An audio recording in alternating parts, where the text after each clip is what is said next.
नमस्कार फ्रेंड्स, रोज वॉइस में आपका स्वागत है। आज का कहानी का शीर्षक है धोखेबाज ब्राह्मण की कहानी। गोपालगंज में राम और श्याम दो भाई रहते थे। श्याम कुछ समय से टांगों से चल नहीं पाता, बस बैठा रहता। गर्मियों में राम घर के आंगन में बिस्तर पर बैठा हुआ है। श्याम खाने के लिए आम की टोकरी लाया। श्याम भैया ये लीजिए, मैं आपके लिए आम लेकर आया हूँ। राम, अरे वाह, तुम्हें पता है मैं अभी यही सोच रहा था कि कहीं से आम खाने को मिल जाते। इस मौसम में तो बड़ा मज़ा आता। आओ बैठो मेरे पास। गबरू, अरे मंगू, आम खा रहा है तू है, मुझे को भी देना। रे राम, आजा बैठ, आज ही लाया हूँ बाजार से। गबरू, तू जानता है मुझे तुझसे तेरी एक चीज़ चाहिए जिसकी मुझे बहुत ज़रूरत है। श्याम, हाँ मैं जानता हूँ तुझे किस चीज़ की ज़रूरत है। मेरे दिमाग की। गबरू, ए पागल है तू, इतने सारे भूसे का मैं क्या करूँगा? खाली भूसे में आग लग गई तो मेरी तो ज़िंदगी बर्बाद हो जाएगी। भैया, मुझे तो तेरी हाइट चाहिए। हाइट कितना लंबा है रे तू? श्याम, गबरू तू पिटेगा अब। हाँ गबरू, अच्छा चल माफ़ कर दे श्याम। मंगू, मत बोल मुझे। गबरू, तो क्या बोलूँ मैं? श्याम भैया बोल मुझे। गबरू, अच्छा भैया मुझे आम दो ना, पका तुझे मंगू नहीं बोलूँगा। श्याम, सच बोल रहा है ना? गबरू, अब देख तू खुद ही भरोसा नहीं कर रहा। श्याम, अच्छा ठीक है, ये ले। गबरू ने आम पकड़े और गेट के सामने गया और ज़ोर ज़ोर से कहने लगा, गबरू, मंगू मंगू मंगू। श्याम, तेरी तो राम जाने देना छोटा है, वो तू भी ना बच्चों जैसी हरकतें करता है। अच्छा चल छोड़ इसे, कल गुरुजी आने वाले हैं, सारी तैयारियां कर देना। ठीक है श्याम जी भैया। अगले दिन शाम को गुरुजी चलते हुए दिखाई दिए और श्याम के घर पहुंच गए। श्याम आंगन में झाड़ू मार रहा था। श्याम, गुरुजी आप आए, यात्रा कैसी रही आपकी? गुरुजी, सब ठीक था। श्याम, क्या बात है, राम नहीं दिख रहा? श्याम, गुरुजी अंदर है भैया, आप आइए। गुरुजी, अरे राम कैसे हो बेटा?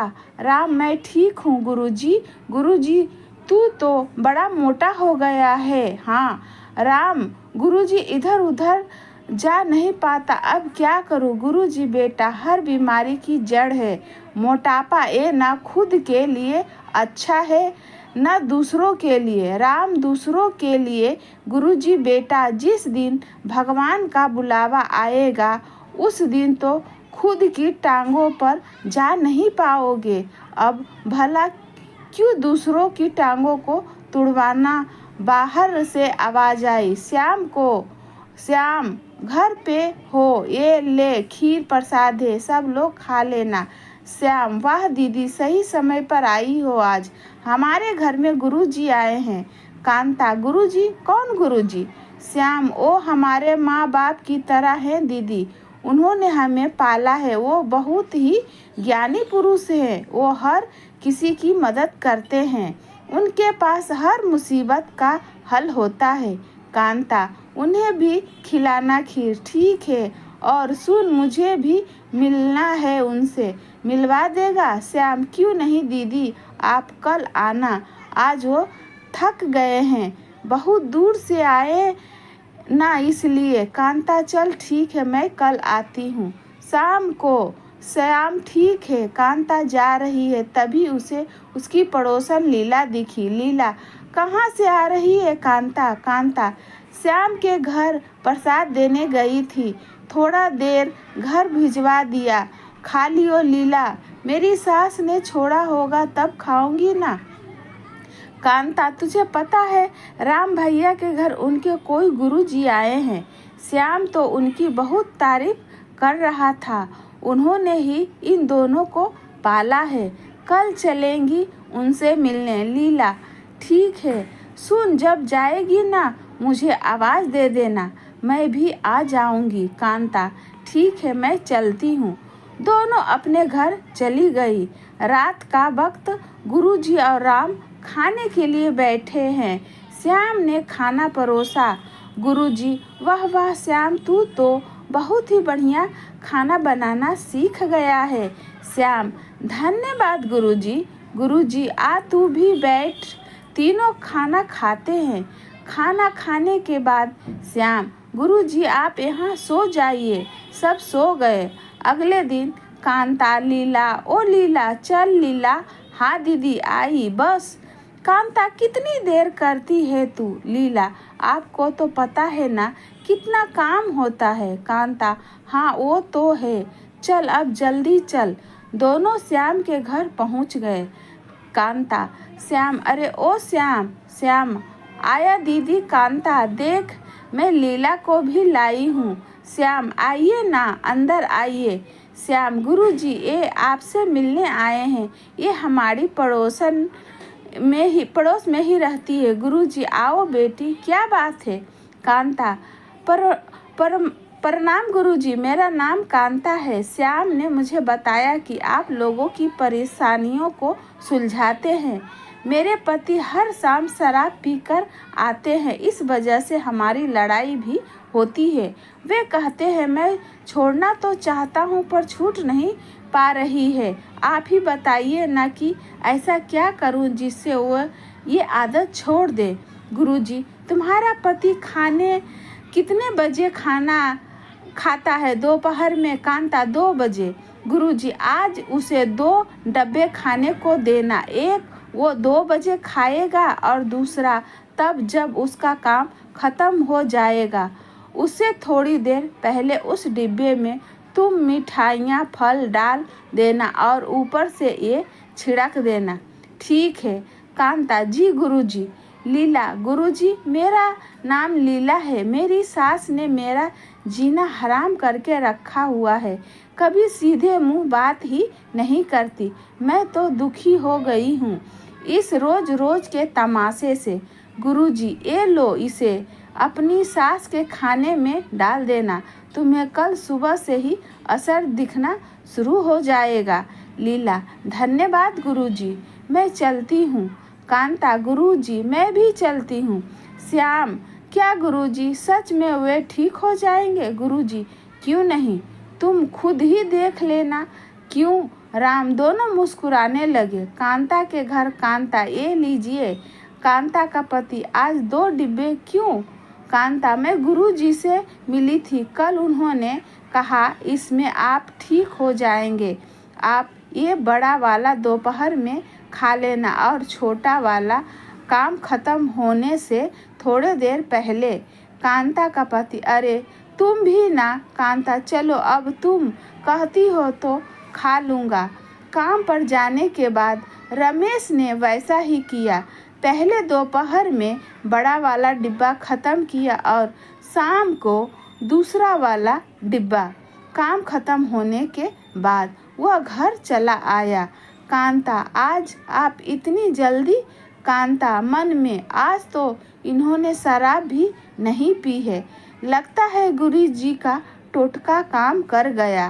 कांता का पति, अच्छा सुनो, खाना लगा दो। कांता, रुकिए मैं कुछ बना देती हूँ। कांता का पति, ठीक है। कांता खाना बनाने में लग गई। जैसे ही वे रमेश के पास गई, उसने देखा रमेश सोया हुआ है। कांता, लगता है काफ़ी थक गए हैं, इन्हें सोने देती हूँ। लीला की सास, सुन बहू, इधर आइयो, वो देना मुझे। 3 दिन बाद। कांता, लीला, हाँ दीदी। कांता, तुझे पता है कमाल ही हो गया, इन्होंने कुछ दिनों से न शराब पी है न मुझसे लड़ाई की। लीला, हाँ दीदी, आपको पता है मेरी सास मुझसे प्यार से बात कर रही है। पहले तो सीधे मुंह बात तक नहीं करती थी, पर अब तो पूरी बदल गई है। धीरे धीरे ये बातें पूरे गांव में फैल गई। एक दिन उस गांव की ठकुराइन गुरुजी से मिलने उसके पास गई। राम, ठकुराइन जी आप यहाँ कैसे? सब ठीक तो है? ठकुराइन, मुझे गुरुजी के बारे में पता चला और ये भी कि कैसे उन्होंने लोगों की दिक्कतों को ठीक किया, इसलिए मेरे मन में भी उनसे मिलने की इच्छा जाग गई। कहाँ है गुरुजी? उन्हें बुलाइए। राम, रुकिए, बुलाता हूँ उन्हें। गुरुजी, क्या हुआ बेटी? ठाकुराइन, बाबा जी, क्या आप मेरे समस्या को सुलझा देंगे? गुरुजी, क्यों नहीं बेटी, क्या बात है? ठाकुराइन, बाबा, मेरे पति जब देखो काम करते रहते हैं, घर में रुकते तक नहीं, बस आते हैं, खाते हैं और सो जाते हैं। अब आप ही बताइए ना, मैं क्या करूं? मुझे तो याद भी नहीं कि उन्होंने आखिरी बार मुझसे बैठकर आराम से बात कब की थी। वो इतना काम करते हैं ना कि उनके पास हमारे लिए फुर्सत भी नहीं है। गुरुजी, ये लो, इसे रात को खाने में मिला देना, कल से ही तुम्हें असर दिखना शुरू हो जाएगा। ठाकुराइन, अगर आपकी बात सच निकली तो आप जितना धन मांगेंगे आपको मिलेगा। गुरुजी, बेटी, जब हम किसी को धन देते हैं ना किसी चीज़ के बदले में, तो हम सामने वाली की वो चीज़ खरीद लेते हैं। मुझे धन नहीं चाहिए, मैं ये सब दूसरों की मदद करने के लिए करता हूँ। और रही बात धन की, तो जब समय आएगा तो सब नसीब में खुद ही आ जाएगा। ठाकुराइन, ठीक है गुरुजी, अब मैं चलती हूँ। ठाकुराइन के घर पर, ठाकुर सुनो जरा, खाना लगवा दो। ठाकुराइन, जी अभी लगवाती हूँ। ठाकुराइन मन में, इनके खाने में ये डाल देती हूँ, क्या पता जैसा गुरुजी ने कहा वो सच हो जाए। ठाकुराइन, ये लीजिए, मैंने खाना रख दिया, अब आप हाथ मुंह धोकर आ जाइए। ठाकुर ने खाना खाया और चुपचाप चला गया और सो गया। ठाकुराइन, काश गुरुजी ने जो कहा वो सच हो जाए, ना जाने कब तक ऐसा ही चलता रहेगा। हाय मेरी किस्मत। अगली सुबह ठाकुराइन नहा कर आई। फिर कमरे में उसने देखा वहाँ मुंशी जी खड़े हैं।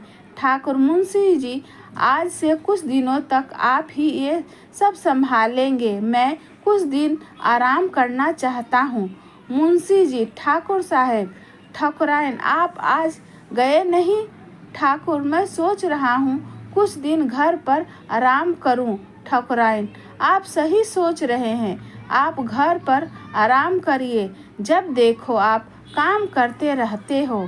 आपको जो चाहिए आप मुझसे मंगवाना, मैं आपको दूंगी। आपका जो खाने का मन करे आप बता देना, ठीक है? ठाकुर, तुम मेरा कितना ध्यान रखती हो, मैं यह देखकर बहुत खुश हूँ। ठाकुराइन, हे प्रभु, गुरु जी की जय हो। आज कितने दिनों बाद मन को सुकून मिल रहा है। ठाकुराइन, सुनिए, मैं चाहती हूँ कि गांव में न गुरु जी आए हुए हैं, वो बहुत ही अच्छे इंसान हैं, एकदम एक नेक इंसान है और ज्ञानी भी। मैं चाहती हूँ कि हम उन्हें हमारे घर बुलाए और साथ में गांव के सारे लोगों को भी बुलाए, ताकि गुरु जी से मिलने का मौका सभी को मिल सके। ठाकुर, जैसे तुम्हारी मर्जी, तुम्हारा मन है तो बिल्कुल बुलाओ। ठाकुराइन, मैं आज ही जाकर गुरु जी को यहाँ आने का आमंत्रण देती हूँ। ठाकुर, ठीक है। इसके बाद ठाकुराइन कुछ लोगों को लेकर अपने साथ राम के घर पहुँची। आदमी, श्याम घर पर हो? श्याम आया। ठाकुराइन, गुरुजी घर पर है? श्याम, हाँ, अंदर बैठे हुए हैं भैया के साथ। आप आइए। ठाकुराइन, प्रणाम गुरुजी। गुरुजी, क्या हुआ बेटी, सब ठीक है ना? ठाकुराइन, हाँ गुरुजी, जैसा आपने कहा था वैसा ही हुआ। मैं तो बहुत खुश हूँ, मानो मन का सुकून सा मिल गया हो। मैंने घर पर एक आयोजन रखा है, आप कृपया करके वहाँ ज़रूर आइएगा। गुरुजी, ठीक है बेटी, हम ज़रूर आएंगे। समारोह के दिन सभी ठाकुराइन के घर पहुँचे। ठाकुराइन, आइए गुरुजी, आप यहाँ बैठ जाइए। आपको कुछ भी चाहिए हो तो उन्हें बता दीजिए, ये हर वक्त आपकी सेवा में रहेंगे। गुरुजी, ये क्या बेटी, प्रसाद खुला क्यों छोड़ा है? ये लो, इस कपड़े से ढक दो, ऐसा नहीं छोड़ते। ठीक है, खाने को ठाकुराइन जी। गुरुजी। इसके बाद गुरुजी ने काफ़ी लोगों की मुसीबतों को सुना और उन्हें उपाय भी बताया। इसके बाद गुरुजी ने सब जगह गंगा जल छिड़का और सबको प्रसाद बांट दिया। सब ने प्रसाद खाया और अपने अपने घर चले गए। शाम को एक बांसुरी की आवाज़ पूरे गांव में फैल गई। एक आवाज़ आई और गबरू की छोटी बकरी चीकू उस आवाज़ की तरफ चलने लगी। गबरू ने जब देखा वो उसके पास गया। बकरी नहीं रुकी। गबरू ने उसे रोकने की कोशिश की, लेकिन बकरी ने ऊपर उसका कोई असर नहीं हुआ। गबरू, पता लगाना पड़ेगा कि यह सब क्या चल रहा है। गबरू ने बकरी के गले से सभी घंटियां उतार दी और आवाज़ का पीछा करने लगा। गबरू ने देखा कि एक मैदान में सारे लोग बेसुध होकर अपने घर का कीमती सामान लिए जा रहे हैं। गबरू, छोड़ दो इन सबको, तुम हमारे साथ ये सब क्यों कर रहे हो? चेहरा ढके हुए आदमी, अच्छा ये रह गया था, पकड़ो इसे भी, पकड़ो इसे। जैसे ही वे लोग गबरू की तरफ आए, गबरू ने घंटियां बजाई और अचानक सभी लोग होश में आ गए। बूढ़ा, यह सब क्या हो रहा है? हम सब यहाँ। गबरू, ये सब चोर है।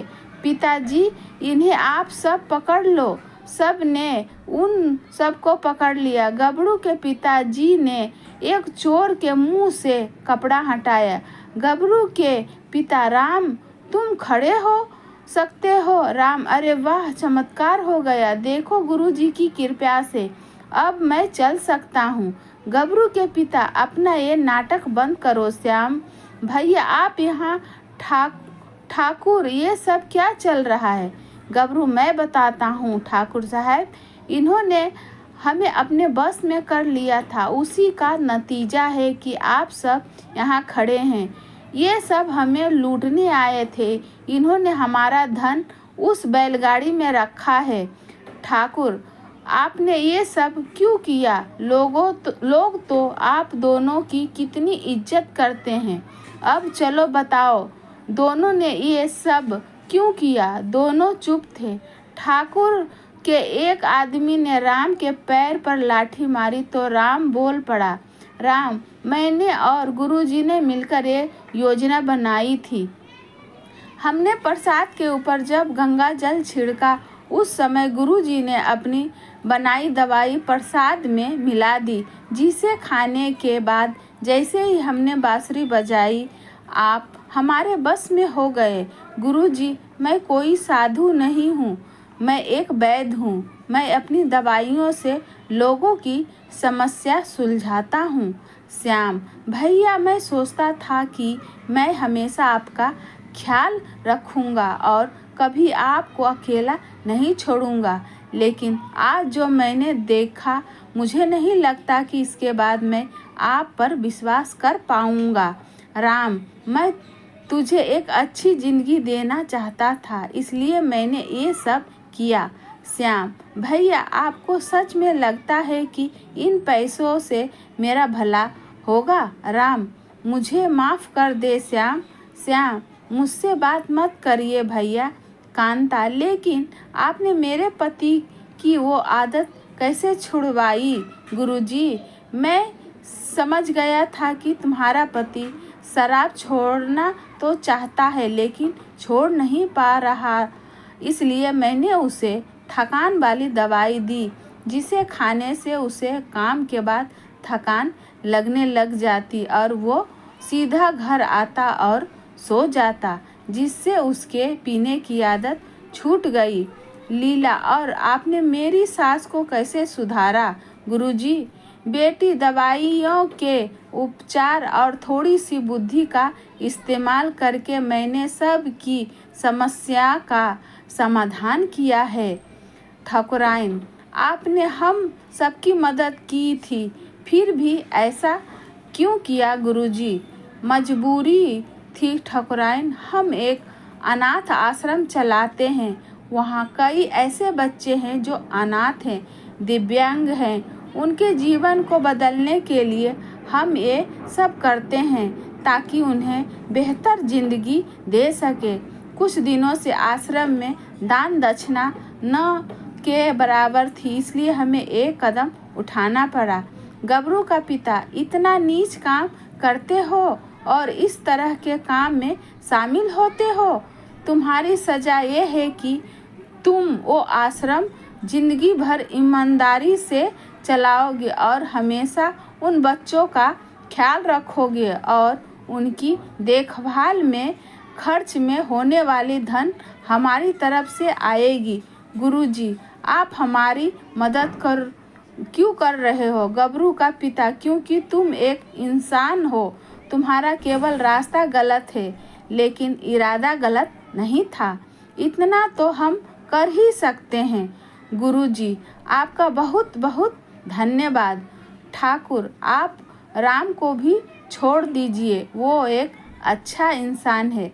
गुरुजी, ठीक है, छोड़ दिया राम को। गुरुजी, श्याम तेरे भाई ने हमेशा तेरा भला ही चाहा है।